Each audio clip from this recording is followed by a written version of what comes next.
Hey guys. Hey guys. Tonight's really exciting because for the first time ever we're doing a full-on CW review covering Arrow, Flash, and iZombie. And this is awesome. We actually reviewed iZombie last season, but it didn't really seem to take off, but we're going to give it another try this time. But we're going to cover all three shows in this video. So if you haven't seen the season premieres of Arrow, Flash, or iZombie, you're going to want to skip this video and come back after you've seen them, because everything we say from this point forward is going to be a spoiler. Alright, leading off with probably the most popular of the three shows, Arrow, Season 4, Episode 1, titled Green Arrow. Okay, first of all, Oliver and Felicity are living happily in the suburbs. Yeah, and it was weird. It was really weird, but in kind of a fun way. Yeah, like it worked for the episode, and it was a good work into him rejoining the team. Yeah. We find out that Felicity's actually been helping the team, like basically since they left. Which brings up, I mean, kind of a theme throughout the entire series has been keeping secrets, lying, and how people react to finding out that they've been lied to. Yeah. And basically everybody has a major problem with it. But when Oliver finds out that Felicity's been lying to him, he's like, I don't care. I don't care that you lied to me. What I care is that you were splitting, you weren't totally here when you were here. But I just love that he didn't care that she was lying. Yeah. Because, I mean, it's just kind of an assumption that if you're a superhero, you're going to have to lie to people, you're going to have to keep secrets. And the fact that everybody has such a big problem with it, yeah. To me it always felt a little odd in the show. And it's really nice that he didn't care because, I mean, for the last 3 seasons, the biggest liar on the show has been him. Yeah. So the fact that he was, yeah, it would have been extremely hypocritical if he had a problem with that. And he was just like, whatever, so you've been working with them. So you lied to me. Whatever. Yeah. We get a very brief flashback to Coast City before Amanda Waller kidnaps Oliver again. But what I really liked about that flashback was it kind of picks up where Oliver is just starting to learn how to be a vigilante. And he's not really successful at it. And it wasn't when he came home. Yeah. He didn't come home and decide to be a vigilante. He decided not to go home because he thought he was a terrible person and didn't need to be around his family and was a vigilante somewhere else. Yeah. So it's like he did all of this and then came home. So that's really interesting. And what I like about it is the glimpse we get at it, he sucked at it. Yeah, he's like Laurel. When Laurel first took over Black Canary, she wasn't very good at it. That's what he was when he first started. Which brings me to Laurel. I am really glad that she's starting to come into her own as Black Canary, because she really, last season, when she would get in a fight, she basically got her butt handed to her and had to get bailed out. Yeah. And she basically held her own in this episode. She's starting to get more capable, and I do enjoy that. She did get in trouble once. Yeah, but I'm really glad they did that, because had she just went to becoming a vigilante and was just amazing at it, that doesn't make any sense. Yeah. Like she hasn't had any training up until that point. So that was good that last season when she took over Sarah's reign that she wasn't very good. But it makes sense that now, I mean, she's been a vigilante for quite some time now, before Ollie even left, and so she had training with Nyssa, so she's finally starting to hold her own, so I like that a lot. And of course, Diggle is finally concealing his identity, and it's basically just like his normal outfit, black jacket, black pants, but now he has like a Magneto helmet with a visor. Yeah, I got that too. I was like, his helmet's totally Magneto. But it has this cool retractable visor, and it's awesome. Yeah, it is really cool, and that's really all he needs. He's not, I mean, he's not as, let's get all dressed up as the rest of them are. But he did need to conceal his identity because he's out there every night. Somebody's going to notice and put it together, so. Okay, so it looks like the main villain for this season is going to be Damien Darhk, and we got that name last season. Ra's al Ghul had actually tasked Oliver with killing Damien Darhk, but he had already left. Yeah. So he's back, and he has these supernatural powers. And what was really interesting to me was he made a blood sacrifice to this totem or whatever it was, and I'm like, all right, it's got to be how they're gonna incorporate Constantine, Because Yeah. Matt Ryan is supposed to make some appearances in this season. So it's got to be to combat whatever demon or devil or whatever Damien Dark is making these blood sacrifices to. Yeah, because, you know, once he came up and he did his little supernatural thing where he just touched the guy and basically just sucked his life force out. The next commercial break, I'm up on Google, like, who is this guy? Is he like a villain from the series and stuff? And no, it's what we know. He was heir to the demon. I think, is that what it is? Heir to the devil or whatever. He was the rival of Ra's al Ghul to become Ra's al Ghul. And that's basically all DC Wiki had. Couple of big time twists in this episode at the very end. We find out Captain Lance is teaming with Damien Dark. He's not exactly down with Damien's methods. And he's not exactly willing either. Yeah. Damien Dark said there was a couple lines of dialogue that makes it seem like he has something on the captain, and he basically doesn't have a choice, which is scary because Damien Dark wants to know who this Green Arrow is and who his loved ones are, and you know, Lance knows. So does he give that information or not? That's terrifying. Captain Lance has the goods on everybody. Yeah. So I don't know if maybe Damien is like kind of threatening Laurel, or maybe the Captain Lance's ex-wife, or something like that, or is it something else entirely? Yeah, is it something from his past that could ruin his life? I don't know. He's blackmailing him somehow, though. And we also get a brief flash forward. 6 months later, somebody is in the grave. Yes. And Oliver is vowing to kill someone. So who's in the grave? Well, all signs seem to be pointing to Felicity. It is extremely heavily foreshadowed that it's going to be Felicity, which means it's not going to be Felicity. Right. That's what I'm thinking. Bait and switch. Yeah, because you know, the scene, like 2 scenes prior, Damien Dark is talking to Lance and says, "I need to know who the Green Arrow is and all his loved ones." Felicity foreshadowing 1. The next scene is Felicity and Oliver in, you know, Thea's former apartment. Yeah, former apartment, and you see a bowl of like these like green glass balls, whatever, and the engagement ring's in there, foreshadowing number 2. And then you see Ollie in front of the grave. So it's like heavily foreshadowed that it's going to be Felicity. And anytime they do that, any show, it's not who you think it's going to be. Yeah. So either it's not Felicity at all and somebody else dies, or it's Felicity, but it's a plan and they faked her death and stuff like that. Just like they did with Roy. Exactly. So I think Felicity is about the only one who's safe. My money would be Diggle. I think if anybody dies, it would be Diggle, but I'm more inclined to believe that they're going to fake Felicity's death. Yeah, I agree. I wanted to say Thea because that's somebody else that it would really hurt Ollie if they died, but she had a close call last season, so it would be a little repetitive for them to use her again, especially if they kill her this time. My money would be on Diggle because his relationship with Oliver is completely broken. Yeah. And Oliver feels tremendously guilty about that. So then for Diggle to die, that I think is what would be enough to push Oliver to go toward the dark, which is he's kind of forsaken the darkness within himself in this episode, and then in that flash forward, it seems like he's stepping back into the darkness, and I think Diggle's death would be enough to push him over that line. Okay, I think that's it for the Arrow review. Moving on to Flash, Season 2, Episode 1, titled The Man Who Saved Central City. Now, we did not watch Season 1 at all. We really have to We didn't have time. We just we tried to catch up. We were catching up on Arrow. We watched like 3 seasons of Arrow in 2 weeks. Yes. So we will. We will, but we wanted to add it to our review because it seems to have taken off, and so it looks like a good show. Yeah, I mean, this episode was fantastic. Yeah. I'm kind of mad that we weren't able to get Yeah. caught up. So we're definitely, that's on our to-do list. We are going to get caught up, and until then, please forgive us if we say something stupid that was revealed in season 1. Where our knowledge is lacking. Yes.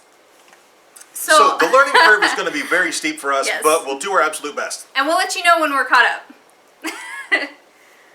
Okay, so from last season to this season, Barry feels very inadequate. He feels like he failed. He feels like, he's not the hero of Central City the way he's being billed. And the whole episode is basically him dealing with that, and he's alienated all the people who are close to him. And speaking of that, he is not keeping his secret identity under wraps at all. Seriously, everybody knows that Barry Allen's the Flash. I'm sure it's explained in season 1, but that's the first thing I know. I was like, does anybody there not know that he's the Flash? It's like the public at large doesn't know, but pretty much. But like basically everybody else, like the whole police department, and they talk about it out in the open. I'm like, come on, Barry. And I actually kind of like that, because in contrasting with Arrow, Flash is very lighthearted. Yes. Which is, it's refreshing. Yeah, it is. And he does, all superheroes in one way or another have this like rejection of help, where they don't want anybody to help them because they're gonna get them hurt and such and such, and that is what Barry is going through right now. What was nice, though, in this episode is that was resolved in this one episode. Yeah. That didn't stretch, for 5 or 6 episodes, because that could get really old, and it could play out really fast. So I'm glad that they resolved that so quickly. Yeah, me too, because I was a little, like, I love Arrow, but I think that they drew his, I don't need help, I can't get you people in trouble, blah, blah, blah. They drew that out for, like, forever. Yeah, like, well, even when, for 3 seasons. Yeah, like, even when it was sort of resolved, somebody new would come in and we'd go through it all over again, and I was like, okay, enough with this. Yeah. Like, I understand, but enough. So, the Flash villain of the week is Atom Smasher. And Atom Smasher, I first of all, I love this character because he looks like Biff Tannen from Back to the Future and Kurgan from The Highlander had a kid. Oh my god. Am I wrong? No, you're not.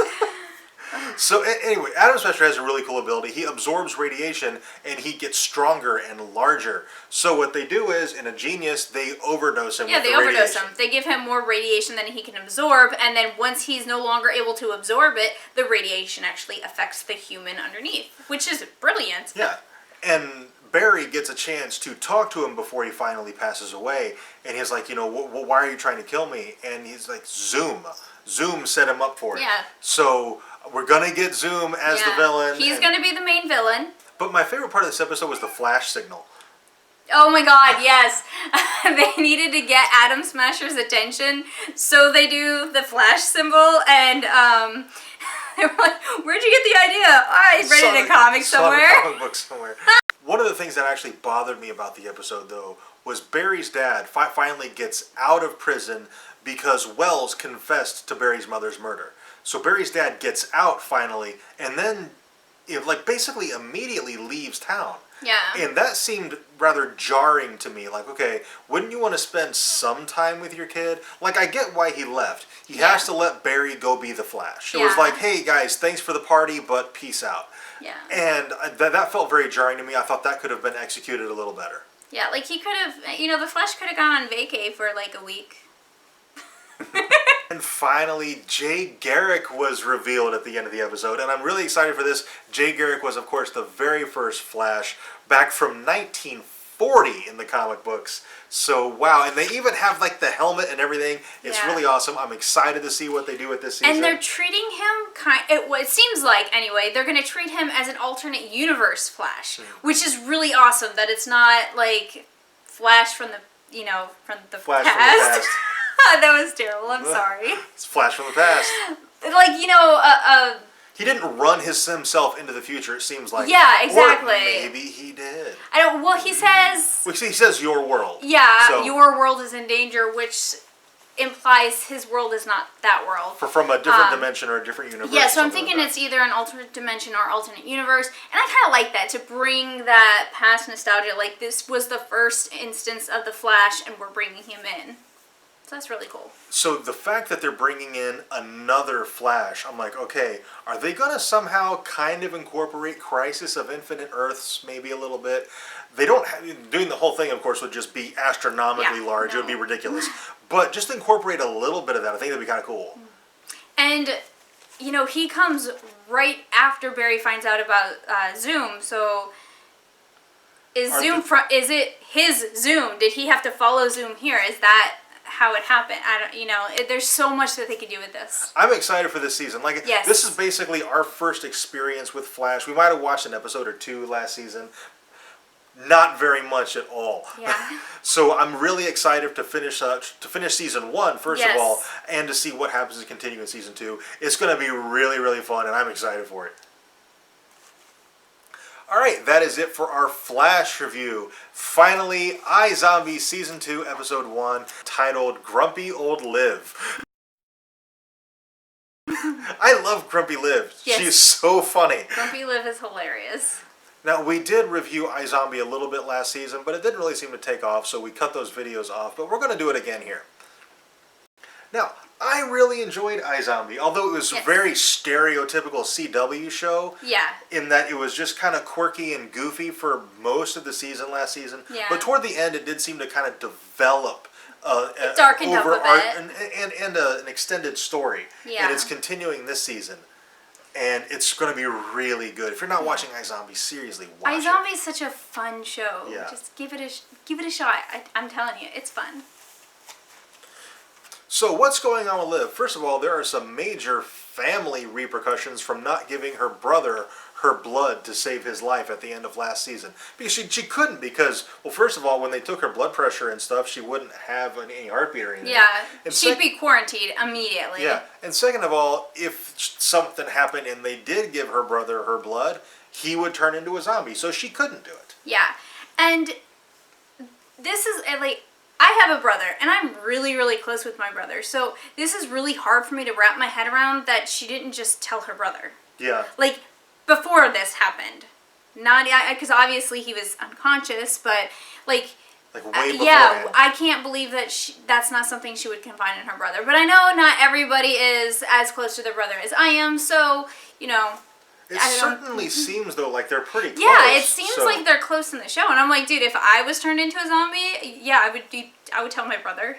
But I also would have told my fiance, too, and she didn't. So... Yeah, she just broke up with him. Yeah, she broke up with him instead. She's handled being a zombie completely wrong. Of course, maybe being a zombie has done that to her. Who knows? One of the interesting things going on in the show is they've actually developed a cure for the zombies, although they've run out of the components to make the cure. And they used it all. Yeah, they've used it all up and they've run out of all the components to make it. But former zombies, such as Major, Liv's former fiance, and Blaine, the major villain of the show, they're both unzombified, but they can sense... They're like zombie GPS. Yes, they can sense the presence of other zombies. And that's really cool, because Major has been tasked by Max Rager, the soda company, who I thought probably would have went out of business. Yeah, because they, caused the zombie outbreak. Yeah, it was Max Rager's freaking bonkers, but no, they're still in business, and they're going to release something called Supermax, but they're tasking Major with basically eliminating zombies. Yeah, getting rid of them all. And he takes them up on the offer in order to protect Liv. Liv also gets a new roommate because her former roommate found out she was a zombie and was super creeped out by it. And GTFO'd. Some BFF. Right? I know, they've been friends forever, and then she's just like, oh, you're a zombie? No, peace out. But no, she has a new roommate, and her new roommate is like the executive assistant to Vaughn, the head guy at Max Rager. Now, I would have to think at some point, Liv's brother has to find out she's a zombie. Yeah, I think that's going to happen this season. I actually think him not speaking to her right now is going to get to her, and she's going to confess and tell him everything. Although... you never know. They could be something dramatic. And she and her mom actually have a conversation where she's like, look, if I told you what happened, you would have me committed, or you would try to fix it, and you would put everybody in danger. So I also think her mom's totally going to find out. Yeah. And all of those things that Liv said would happen are probably going to happen. They're totally going to happen. Yeah. But iZombie is basic. It's based on a comic book, as the other two shows we reviewed tonight are. But it was a very short-lived comic book. I think only 2 or 3 trades were actually ever released, but it's nothing like the show. So go ahead and read the comic. It's a super fun read, and you're not going to be spoiled for anything in the show. Yeah, no, because it's not even remotely the same. Like, they just kind of took the basic idea and then worked it into the show because it's totally like different. Sentient crime-fighting zombie, and the similarities stop there. Yeah, basically. All right, and I think that does it for our iZombie review. And that is all for this video. If you enjoyed this video, we certainly hope you did. Be sure to let us know by clicking that like button and subscribe for more reviews. And thank you very much for watching, and we'll see you next time.